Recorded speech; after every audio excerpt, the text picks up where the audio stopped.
The Miami Dolphins take on the Los Angeles Rams this Monday night on primetime, which usually doesn't bode well for us Dolphins fans, but we shall see. I'm Connor from the Dolphins Dive, and I'm here to break it all down. Now, before I hop into today's preview, doing a giveaway on my X/Twitter account, the Dolphins Dive. I'm giving away Devon Achane shirt. He's obviously been probably the best player on this team so far this season, so you can check out this shirt on the dolphinsdive.com, as well as giving one away on my X account. I'm gonna hop right into today's preview, starting with the Dolphins offense versus the Rams defense. I'm gonna start with points per game. Now, obviously, still misleading for the Dolphins as we missed Tua for 4 games, but the Dolphins offense is 31st in points per game. Rams defense is 22nd in points allowed. Once again, misleading for the Dolphins. Our offense has looked great over the last 2 weeks, and I expect that to continue against a Rams defense that's still young and isn't fully there. Have a defensive coordinator change to Chris Shula, son of the great Dolphin head coach Don Shula. Dolphins rushing attack versus the Rams rushing defense. Dolphins have a huge advantage in this area. The Dolphins are 9th in rushing yards per game, and the Rams are 24th in rushing yards allowed. One of my closest friends is a Rams fan and basically said the Rams rushing defense is straight ass. Crazy work. Crazy work. Look for the Dolphins to exploit that, as they've been trying to do the past few weeks now, especially when they face that too high coverage. They want to run teams out of it. They did it successfully against the Bills, so look for that rushing attack to take over against a weak Rams rush defense. Biggest thing though is for our running backs to hold on to the football. Raheem Mostert has had 2 costly fumbles that have potentially costed 2 games for the Miami Dolphins, which unfortunately with our record that would have made all the difference if we win those 2 games, which we probably would have despite those fumbles. Dolphins passing offense versus the Rams passing defense. Dolphins are 24th in passing yards per game. The Rams are 23rd in passing yards allowed. Once again, Dolphins passing offense shown statistically to be worse than they normally are because Tua was out. This would be much higher if they were available, but part of that is also the fact that the Dolphins have been running the ball so successfully. I knew people were going to complain because, once again, if we're losing, I understand complaining, but I could see it while the Dolphins were winning last week. People were going to complain because of the lack of targets to Tyreek and Waddle while we were actively running the ball down the Bills' throat. So if we're running the ball with success, continue to do so. I don't care if we don't pass the ball and we're winning. But the Rams kind of play similar to the rest of the league and how they play the Dolphins. It's going to be a too high shell. They're going to mix it up. They're going to run some man coverage. They're going to run some zone coverage. They're going to drop the safety occasionally and see if Tua's going to take that shot over top. So I expect kind of similar game plan for the Dolphins that we had against the Bills. Run the ball, take what the defense gives them. If they give us the big play, take the big play. But if that means they're going to have to dump the ball off to Jonnu Smith and Devon Achane in the flats and short underneath areas, that I expect the Dolphins to do that. Once again, my friend who's a Rams fan, who knows football, he's a coach, basically said the Rams do a very good job taking away teams' number ones. They're going to make 1 or 2 plays a game, but they overall limit them. Obviously, Tyreek Hill is different than most number ones, but even if that is the case, guess who the Dolphins have? Jalen Motherfluffin' Waddle. Expect Jalen Waddle to take advantage of advantageous looks, hopefully. He's obviously been quiet the past few weeks. Turned it on at the end of the game last week, having the game-tying catch and having a clutch route, I believe, to convert a 3rd and long, which was awesome. And that's why you have Jalen Waddle. I would like to see him be more active. Obviously, when you're running the ball as well as you are, like, we were perfect on offense. So if that means that Jalen Waddle isn't getting all the touches in the world, so be it. But I would like to see him be more involved. Obviously, one of my favorite players. Such a good player, good teammate. So you'd like to see him have a big game. And I'm projecting that for Jalen Waddle. Expect him to step up. But overall, for this Dolphins offense, I expect them to continue to pound the rock until the Rams stop them. Take advantage of overplay. If they're trying to stop the run, make them pay. And you saw it. That's why having an effective ground game is so important, especially against these good teams. The Bills have had the Dolphins number year in, year out. And guess what? The Dolphins finally took it to them on the offensive side of the ball. We ran the ball down their throats, and we finally opened up those passing windows that were never there in previous years because we didn't establish the run.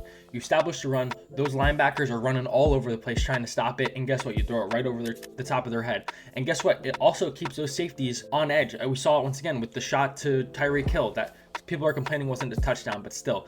Damar Hamlin was kind of playing a little further back, not expecting anything to come his way because we just kept taking what was given, and we finally kind of took advantage of them being lazy on their feet, to say the least.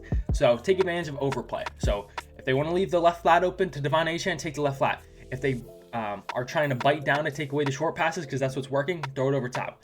This offense has the capabilities to do absolutely whatever they want. The only thing that can stop them is themselves. As shown by last week, we, I think, punted once and had a fumble.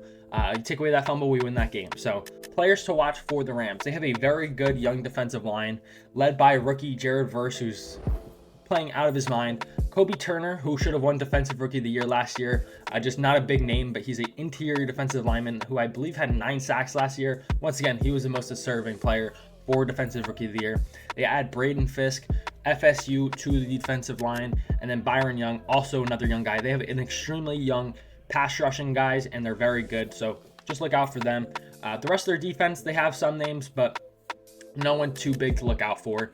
I expect the Dolphins to be able to have their way. I see this game kind of being an offensive shootout. Now on to the Rams offense versus the Dolphins defense. The Rams offense is 21st in points per game. Dolphins defense is 17th in points allowed. Once again, the Rams numbers are a little bit skewed as they have dealt with injuries of their own, specifically to their wide receiver position in Cooper Kupp, Puka Nacua, as well as their offensive line. I believe they had basically their entire offensive line injured at one point. But guess what? Just the Dolphins' luck. As the Dolphins face the Rams, they're getting 2 huge reinforcements on their offensive line. Jonah Jackson, who they signed to a big contract in free agency, and Steve Avila, who they drafted and has been an absolute baller for them. So it hurts for the Dolphins' chances of beating the Rams, as those are 2 huge pieces to their offense. But the Dolphins' rush defense versus the Rams' rushing attack. The Rams, surprisingly, are 26th in rushing yards per game. Based on Kyron Williams, I would have expected them to be higher. But once again, I think them being without those offensive lines kind of explains why their rushing numbers have been down. Dolphins are 13th in rushing yards allowed per game. So for a run defense that Barry Jackson, a reporter, claims is awful, the Dolphins' run defense has been pretty solid week in, week out. Obviously, every team gets gashed a little bit. Overall, we didn't let up an explosive run against the Bills. They had a few 5 to 8 yard runs, but overall did a pretty decent job. But once again, with those reinforcements on the Rams offensive line, I expect them to try and run the ball with more success. Dolphins passing defense versus Rams passing offense. Rams are 9th in passing yards, which is extremely impressive when you consider how many games they played without Puka Nacua and Cooper Kupp, and they were still able to be effective passing the football. But guess what? The Dolphins are 4th in passing yards allowed. So once again, numbers a little skewed for the Dolphins side, but Dolphins passing defense has been pretty good.